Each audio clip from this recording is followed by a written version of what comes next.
Welcome to Travel with Sean. I'm Sean, and today we are in the Vatican City.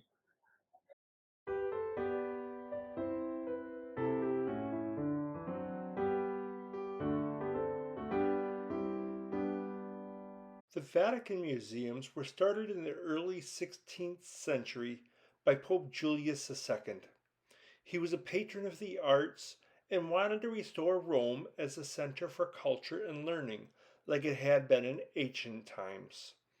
For these reasons, he collected both contemporary art and ancient Roman and Greek artifacts and displayed them in the Vatican Museum, welcoming in scholars and artists to learn from them and gain inspiration. You'll have to go through security screening to enter the Vatican Museums, but the wait isn't too bad, so just be patient and you'll be in no time. Right now, we're inside the Vatican Museums and looking at this boat, which is a replica of one found in 1986 on Lake Tiberias. Lake Tiberias is in the Galilee region of Israel, and it's believed that this boat belonged to Peter, who was a fisherman who became an apostle, a disciple of Jesus. This boat has been dated to around that same time. It is one that would be typically used by fishermen in that era. It could hold 12 people, and it was made of wood, and it was a sailboat. So all the signs point to it being Peter's boat. We get a better view of St. Peter's boat from the higher levels of the museum. These tapestries depict the lives of Jesus and or his apostles, some from as early as the 16th century. Some were even designed by the famous painter Raphael. Of course, many of the sculptures and paintings have a religious theme, such as Adam and Eve in the Garden of Eden. These paintings were all made in the mid 14th century.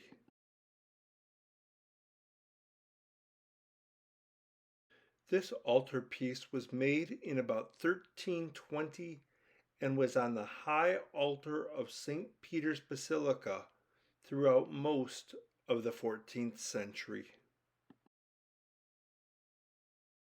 This angel was carved by Bernini, and behind it on the right is an early 17th century painting by Caravaggio called Entombment of Christ. Bernini and his students carved these angels from clay to prepare to make masterpieces for St. Peter's Basilica. The Gregorio Profano Museum was founded in 1844 at the request of Pope Gregory XVI to display findings from Vatican-funded archaeological digs around Rome.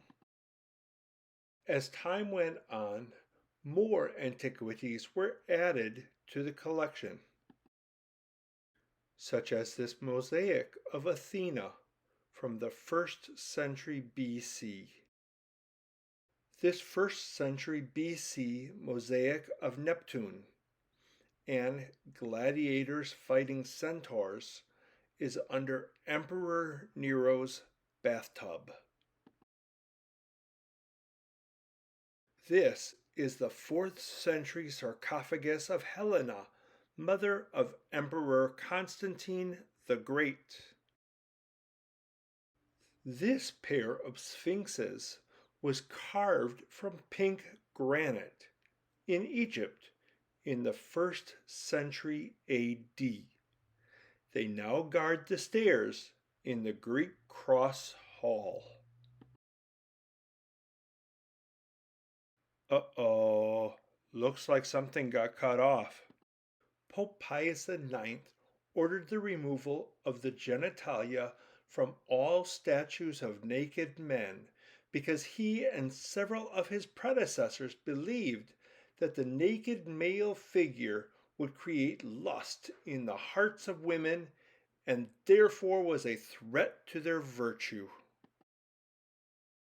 Some of his predecessors, starting with Pope Paul IV in the 1550s, covered the genitalia with plaster fig leaves, hearkening back to the biblical story of Adam and Eve in the Garden of Eden, covering their naked bodies with fig leaves.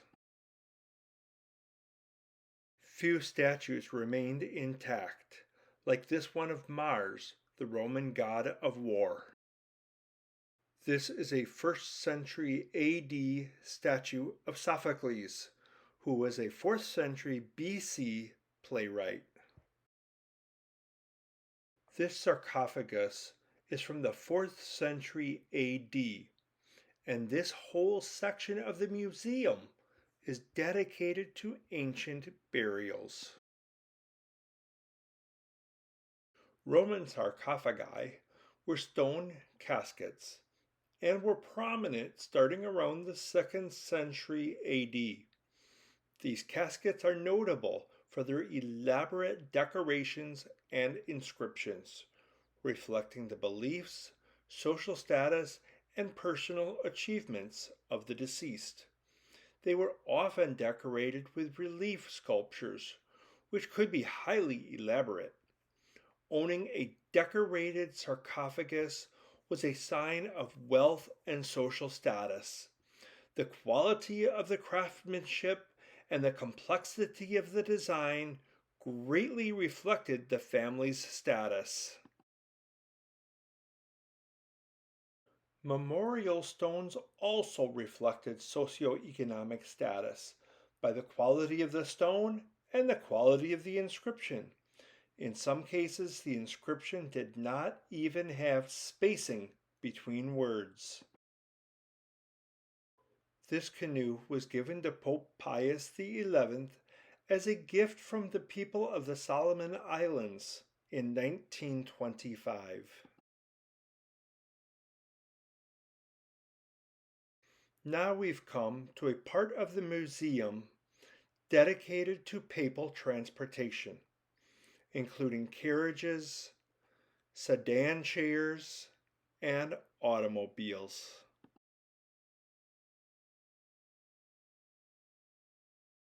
Carrying the Pope in sedan chairs like royalty began in the 15th century and ended in the 1970s.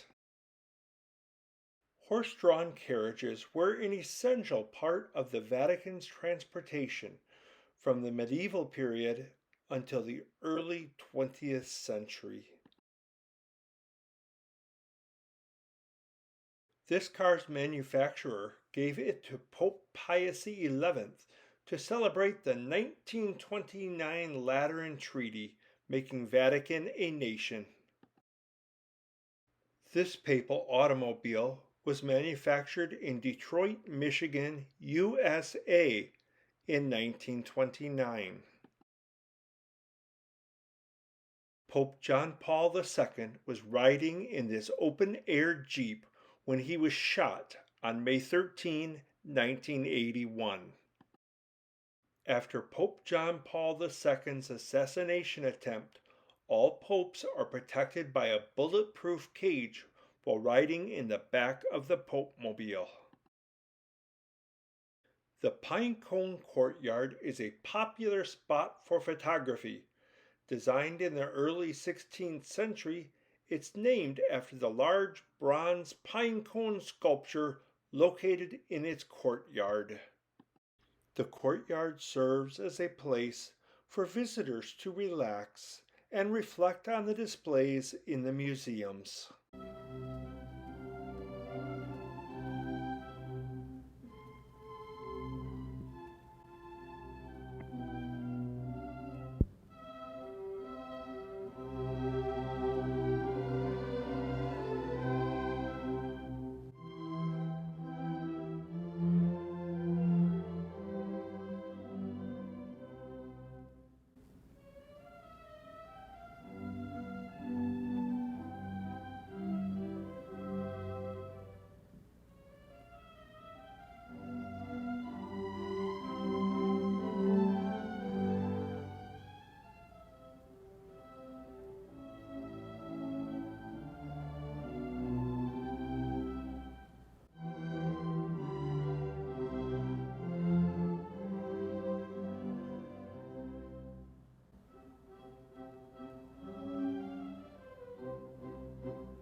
The pina, meaning pine cone, is from the 2nd century AD and stands approximately 13 feet high.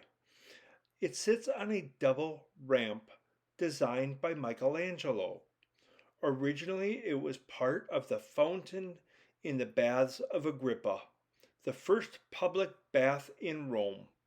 The pine cone has various symbolic meanings, including fertility, immortality, and rebirth.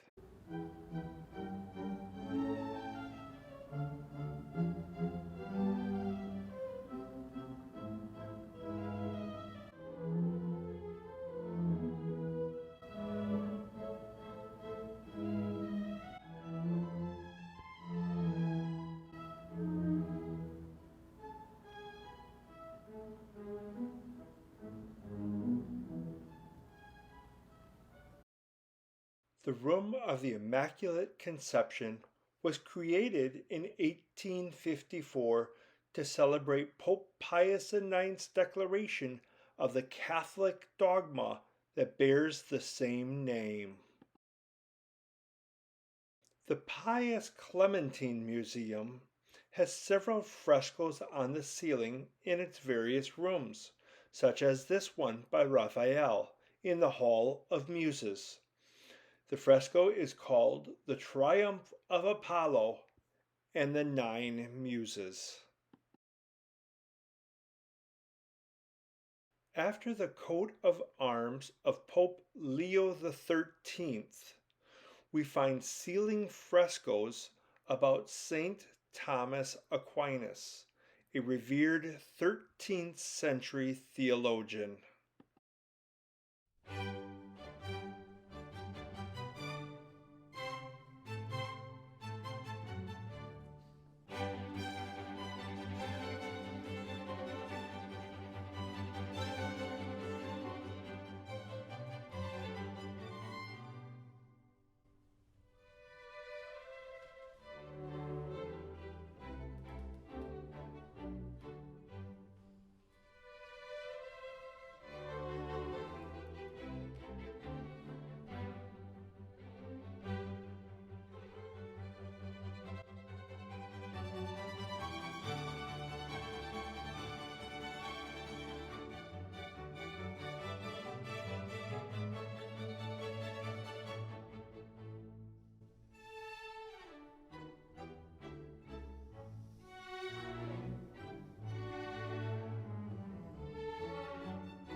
Thank you for traveling along with me, and thank you for your support.